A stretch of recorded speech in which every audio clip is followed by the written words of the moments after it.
Harpreet Kaur. In this video, I will walk you through my backend take home project, which is a command line tool that fetches PubMed papers with at least one author affiliated with a pharmaceutical or biotech company. I have structured my project in a clean modular way. I used Poetry for dependency management and packaging and Typer to build a user-friendly CLI.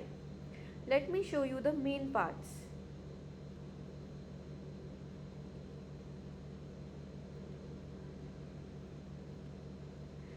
In client.py file, I have functions that use the PubMed Entrez API to search for papers and fetch details for each paper.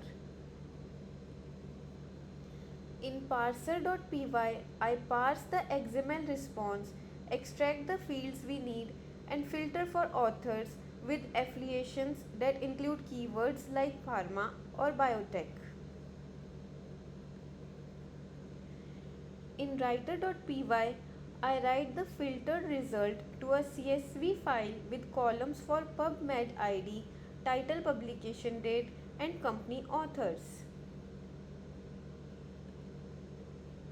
And in CLI.py, I use Typer to handle the CLI arguments like the search query, debug flag, and output file name.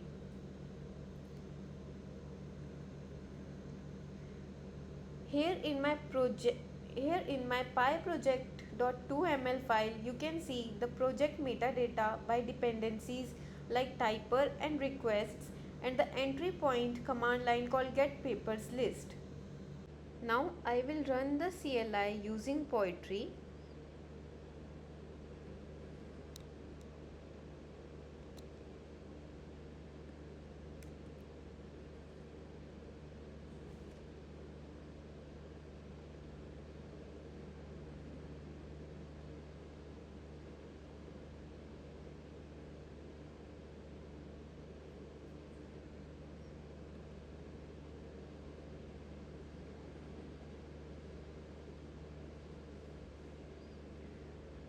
Here you can see the tool fetched 10 PubMed IDs, applied the filter, and saved 4 papers to papers.csv. This means it correctly included only papers with at least one author affiliated with a pharmaceutical or biotech company. Here's the CSV output. You can see the columns PubMed ID, title, publication date, and company's author. I have also written a short report that explains my approach, methodologies, and results. Here's my PDF report. It describes how I set up the project, how the filtering works, and shows an example of an output. So this is my backend take home project. The code is version controlled on GitHub. The tool is fully working and reproducible using Poetry, and the output meets the requirement. Thank you for watching my demo.